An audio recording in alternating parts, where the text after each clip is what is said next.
So how do you find out?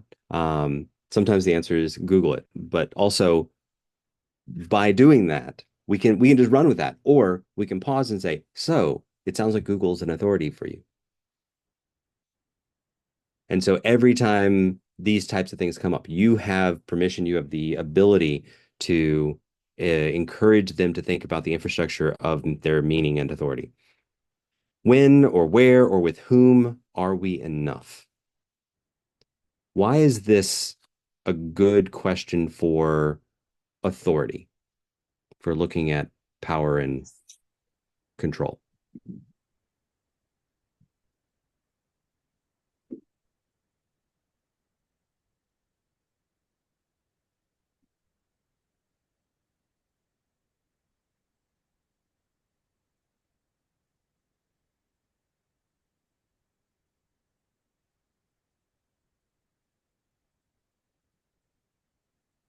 Why is enoughness a good question to unpack authority?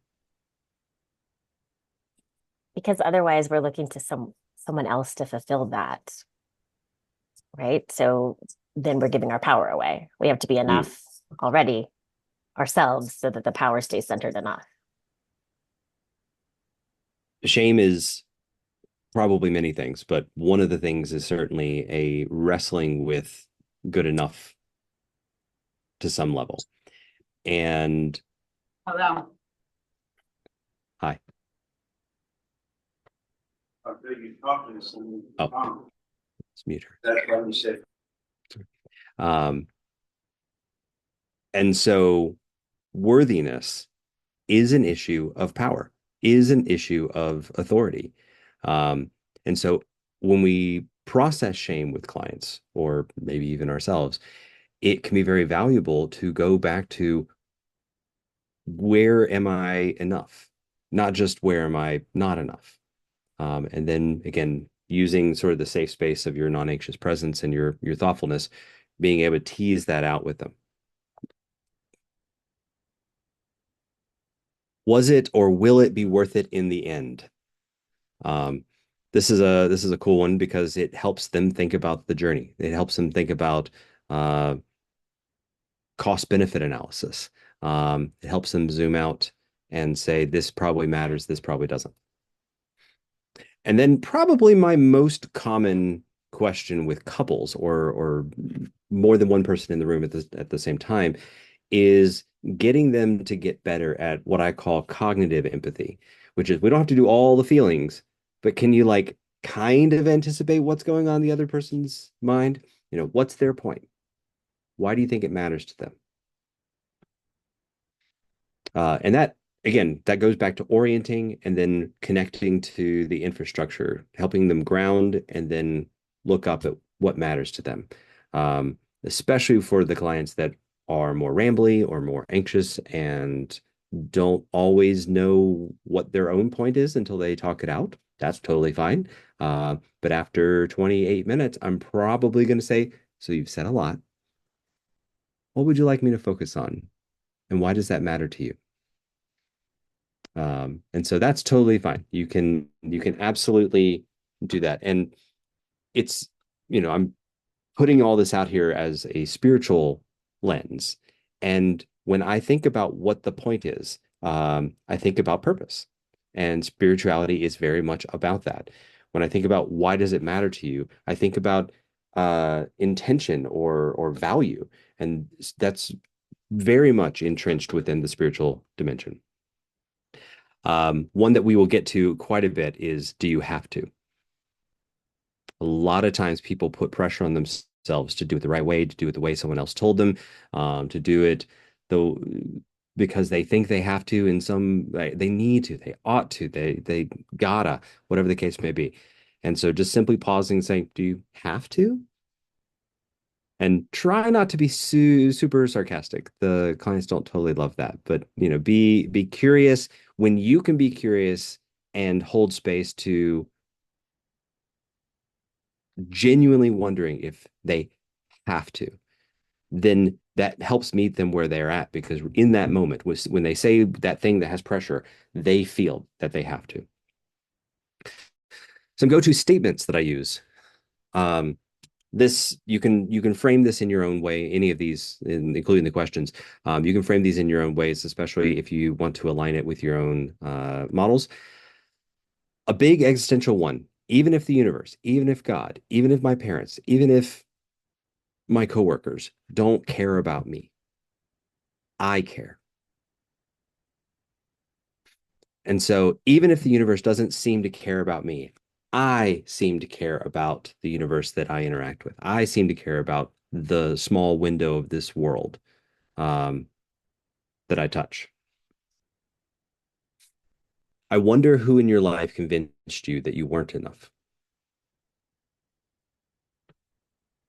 Again, for most of us, this is a moment with a parent, a moment with a teacher, a coach, a best friend that we sort of elevated in some way, that first partner that dumped us, whatever the case may be. There was a person, there was an authority source in your history that pressed that big giant shame button for you. And for many of us, it took us years to recover. And for our clients, they may not be anywhere close to that yet. So again, we're trying to zoom out and get perspective on the larger patterns. You seem to be stuck, like you seem to be stuck on forcing an outcome or a solution or an answer. What's the question again? So often our clients are coming in problem solving, troubleshooting, and they don't even know what the problem is. They're just, they've been told or they've practiced or they believe that if they do this thing, they'll feel better. If only X, then I'll be okay. If only Y, then I'll finally stop being in pain.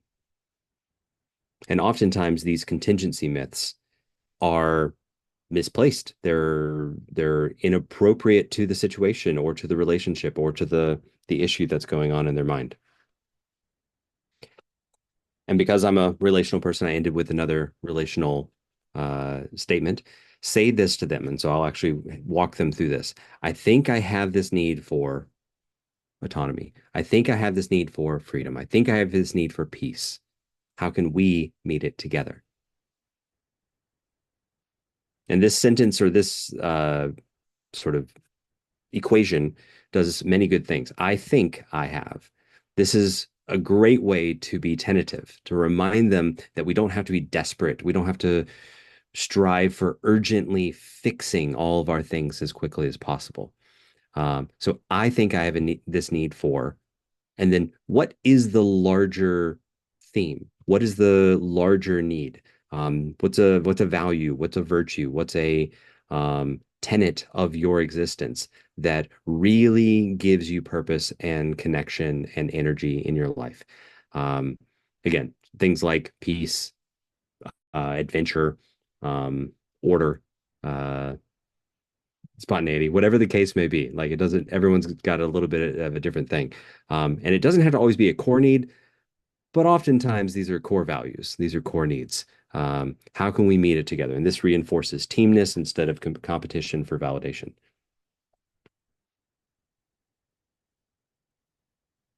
Martha Postlethwaite, I think that's how you pronounce it, wrote a lovely poem. She is someone in the religious world, but also in the recovery world. Do not try to save the whole world or do anything grandiose. Instead, create a clearing in the dense forest of your life and wait there patiently until the song that is your life falls into your own cupped hands and you recognize and greet it. Only then will you know how to give yourself to this world so worthy of rescue. For most of us and a lot of our clients, we're striving to improve. We're striving to reduce the pain. And part of what a lot of people in recovery have learned is it's not something you can just will.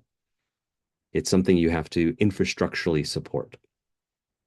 And so this practice of pausing and creating a clearing that becomes you sized to make space for who you are. And then sharing that again. Like I think about that almost in our breath work, the idea of I'm taking in my breath and then I'm releasing it. I'm grounding myself in something that's truly me, and then I'm sharing it with someone else. And this is something you can do with your clients, your peers, your partners, your kids, whatever. But the part of what I would do if we had time is we would do a musical meditation. So we won't actually do this just because it's 4 or 5 minutes. Um, but you'll have the slides so you can go listen to it on your own. Um, I will often do something like this with my clients to get them to pause and reflect and try to ground themselves in some ways. Some of my clients really struggle to be abstract and verbose and all of that. And so doing things like a musical meditation, this music doesn't have any words. And so because it's instrumental, there's this lovely sense of what are we projecting onto the music? What are we seeing or hearing or feeling or experiencing from the music? And can we remind ourselves that that's actually already in us? We just need the music sometimes to be that mirror. How do your emotions change throughout the song? How do you make sacred space for yourself? Music has been part of sacredness for as long as the humans have engaged sacredness. What clients are coming to mind as you process all this? That one's just a cool one for us. A very common word or idea in the spiritual world is this idea of prayer. And from a clinical perspective, there are many people who are trained as pastoral counselors, as chaplains, as faith-based counselors or therapists who use very specific religious prayer, who might use things like the Lord's Prayer or the prayer of serenity that we had earlier. There may be these things that sort of sacred people or our ancestors have passed down to us. But from a clinical perspective, I want to remind you that prayer is punctuation of self.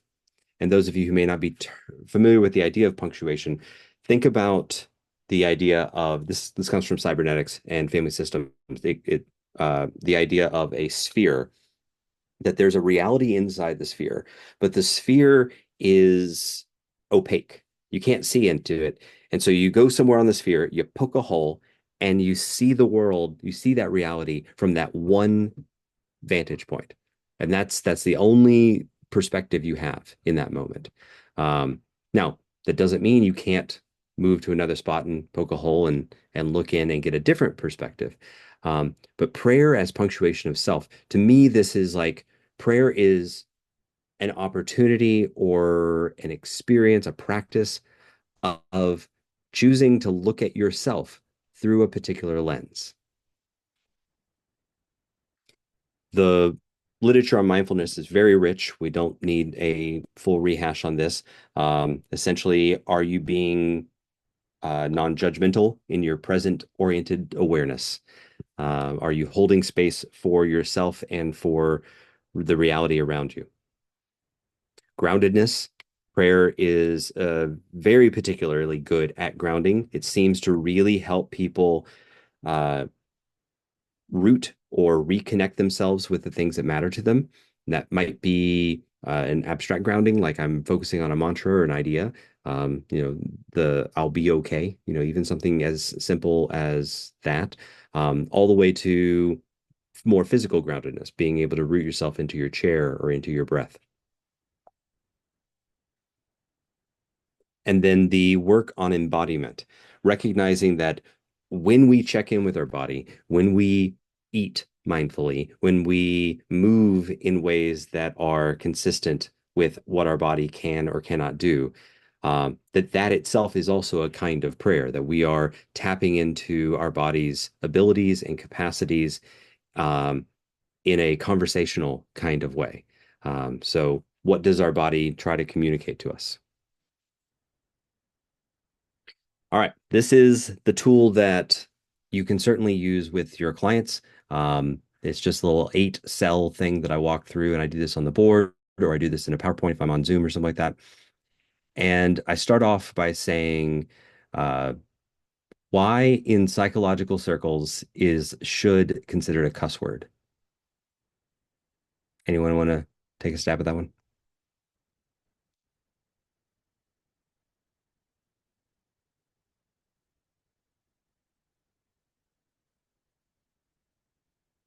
And you can type or chat.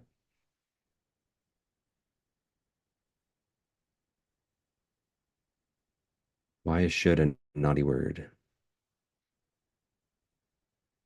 Who decided the should? Mm-hmm.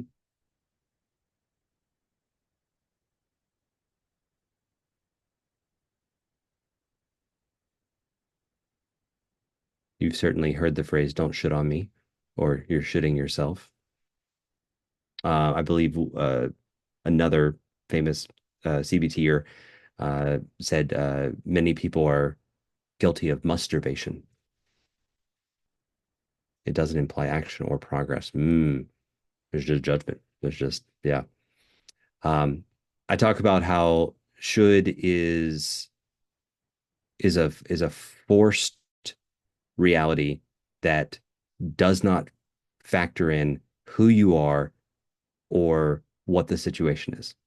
Typically, shoulds are typically based on best case scenarios being fulfillable every time. So this idea of I have to go to Target and I have to be there and back in 19 minutes. I have to get princess parking. I have to get everything on my list. I have to get 3 items on sale. I have to show up at the register and I have to uh, have everything go smoothly and no one will cut me off in traffic and I'll be home immediately. And there's like this idea in our brain that says, well, technically we did go to Target that one time and it was probably under 20 minutes. But that isn't normal. That's not typical. So these shoulds, these have tos, these oughts, these big words almost always have a sense of pressure to complete, to conform, to achieve. Um, and so these shoulds are maintaining these, they are expectations, but they're a specific kind of expectation that we would call requirement. Like you have to comply. Otherwise, you are judged. And when we are judged uh, good enough, then we've met the requirement. So, I work sometimes with very high achieving people. Um, and, the C-suites from the banking industry, when they come talk to me, it's like they're the only person in their cohort that learned to hit the bullseye every stinking time. And what happened every time they got that bullseye hit? They got a promotion, they got accolades, they got money, they got all of the things. And unfortunately, that also meant that more and more of their identity, more and more of their worth was wrapped up in hitting the bullseye. And because capitalism likes to move the mark every time you get it, eventually it's so hard and so unlikely to be consistent with it that you're putting everything you can and have into this one outcome that you can't technically control. And so this judgment, again, if you are judged well, all or nothing, you're a success, you're the best, etc. If y'all have ever played Bullseye or gone to a place and thrown darts, there's this sensation of like, gotta hit the bullseye, gotta hit the bullseye, and you do, and you hit it, and you're like, I'm the best. Even in that moment, there's this sensation of who I am is wrapped up in this outcome. And if I don't hit the bullseye, there may be some cussing. There may be some throwing things. There may be some bad words said to about yourself or to the people around you. Um, you may get really defensive. Again, you're wrapping up who you are in the outcome of this particular moment or this situation. And shoulds are very much about trying to force you or sacrifice you in order to try to guarantee some type of outcome. And that's just not the case. So when we judge ourselves, we create cycles of shame. And when we judge others, we create cycles of blame. And we talked earlier about how shame and judgment is for most people an existential or meaning making issue as well. And so bringing in the spiritual dimension, bringing in where's your ultimate authority? Who's actually judging you? Um, who's actually setting these requirements? Who's maintaining these shoulds for you? Um, that can help unpack where's the shame coming from and why does it have so much authority over us? So these requirements are very harsh, they're very narrow, they're very specific. If you've worked with perfectionism, this is all perfectionism. Like this is the whole thing about perfectionism. Um, is very rigid requirements and very harsh judgments. So judgments are all or nothing. They have no leeway. You are good, you are bad, you are right, you are wrong, you are success, you are failure.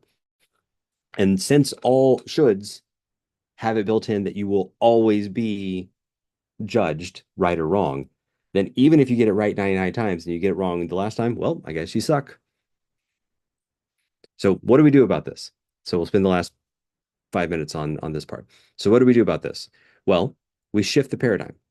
We move from a paradigm of should and have to, all the pressure to conform, to comply, to a paradigm of choice. So instead of saying I should go to work, I should brush my teeth, I should do the dishes, it's really interesting to see what happens when people say I choose to. I just attended the talk on suicide. When I work with suicidal people, there is this sense of, I know I shouldn't kill myself. I know I shouldn't end my life. I know I shouldn't be mean to myself. And I'm like, okay, that's, you don't have to kill yourself tonight. You're right. That is a real thing. Um, but even though I hear them saying the right thing, since they're still saying it in a should way, my little antenna is still up. And it's a very different thing to say, I know I won't kill myself. I know I shouldn't kill myself. To I choose to live for my kids. I choose to live for myself. I choose to live because I think something interesting might happen one day. Um, that's a different paradigm. And typically when they get to that point, I go, okay, you might have graduated. Congratulations. This is awesome. Um, Same thing with the addiction work. I know I shouldn't drink tonight. That's an interesting choice. I think that's a great choice to have. Um, and so I'm helping train them a little bit in that. Um, and the paradigm of choice to say I choose these things or I choose not these things, it doesn't get rid of expectations. It just broadens them out. So instead of saying I have to hit the bullseye, it's I'd like to try to hit the bullseye. Instead of saying I have to win, the expectation might be I'm just here to have fun. And so if I miss the board entirely, we can just laugh about it. So, if I had the expectation that all 60 people of the whole conference would attend this workshop, I would be mad right now. But that wasn't my expectation. My expectation, I was going to show up and see what happens. So a super broad general thing. And therefore, I'm not currently judging myself, which is probably good because this is the ideal time for most of us to judge ourselves. Speaking of judgment, we're not judging all or nothing, but we are still evaluating. This is one of those areas where people seem to think, especially when they're being hard on themselves, they think that a judgment, an all or nothing harshness, is wrapped up in evaluation. We can still ask ourselves, we can still ask the people around us, well, how'd I do? It doesn't have to be harsh. It doesn't have to be mean. It doesn't have to be all or nothing. This is where we can give partial credit. This is where we can learn from mistakes or learn from successes. Because again, the paradigm of choice isn't trying to control the future. It's trying to work the steps, to attempt the process, not try to guarantee an outcome. And when we make our own choices, when we make our own decisions, when we set our own expectations, when we're the ones asking, how did we do? This ends up creating an opportunity to empower the things that matter to us. So, what value do you have, and how does it align with your choices, your expectations, and your evaluations? When the left side is in alignment, it seems that people do well. And so, part of the takeaway from this talk I want hopefully to be is how do we help people make choices, set their own expectations in alignment with the things that are most crucial to them, that are most deeply held to them? What are their values? Do they even know? It's going to be pretty hard to create an infrastructure of meaningful choice if you don't know what matters to you. So this is not part of the presentation, but the rest of the slides that you'll see have some of this walked through. There's a core values exercise for those of you who already have something like this. Great. You can walk it through yourself. You can also show clients this. This is one of those things that some clients do in a week and some clients do it in a year, and that's totally fine. But I wanted you to have access to that. And the last couple slides are just other ways to think about meaning making, delineating reality, identity, pain, difficulty. A lot of these are still questions that you can ask to yourself, ask your clients, but we don't need to go into that. It's just a broader set of tools for you. We're out of time.